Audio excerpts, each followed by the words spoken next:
პრესის თავისუფლების შეზღუდვა მიმაჩნია ადამიანებისთვის ძირითადი უფლებების შეზღუდვად. ყველა ქართველი სადაც არ უნდა ვიყოთ, ჩვენთვის არ არის სუერთი რა ხდება ჩვენ ქვეყანაში. ამიტომ მოუწოდებ ყველა გონიერ ქართველს ერთად დადგეს საქართველოს გადასარჩენად. რადგან არ შეგვიზღუდონ ჩვენი აუცილებელი უფლება რომ გავიგოთ რა ხდება ჩვენ თავს და ჩვენს ქვეყანაში.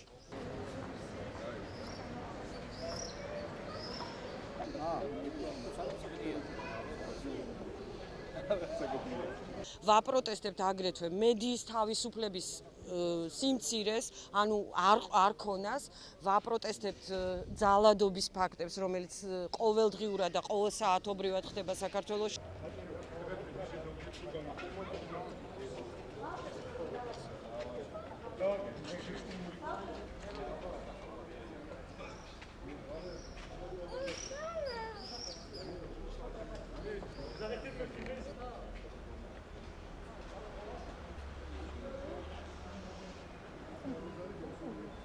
ვაპროტესტებთ ჩვენს ქვეყანაში არსებულ უმძიმეს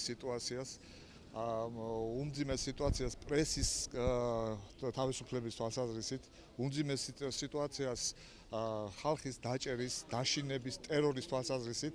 ჩვენი პრეზიდენტი ახლა ამ წუთში აქ ევროპარლამენტის წევრებთან მიირთმევს სუშს და ჩვენ გავიგეთ რა ეს შემთხვევით, მოვედით აქ უამრავი ქართველი, დგევართ ერთად და ვეუბნებით პრეზიდენტს, რომ მას აღარ გაუვა ასე ცხოვრება, მას არ გაუვა ტერორი, აღარ გაუვა ის ძალადობა, რომელსაც ქართულ ხალხს ახორციელებს, მოდის ოქტომბერი და მისი ძალაუფლება მთავრდება.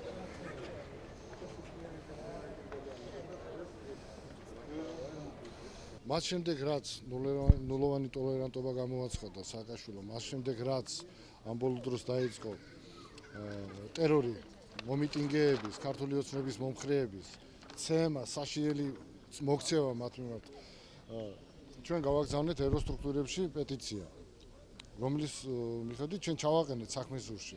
თუ რა ხდებოდა აქ და ამის შემდეგ იმის მაგივრად რომ ჩვენ ველოდებოდით რამე რეაქციას, მოსულები არიან და სააკაშვილთან ერთად სუში ბარში სუშის მიირთმევთ.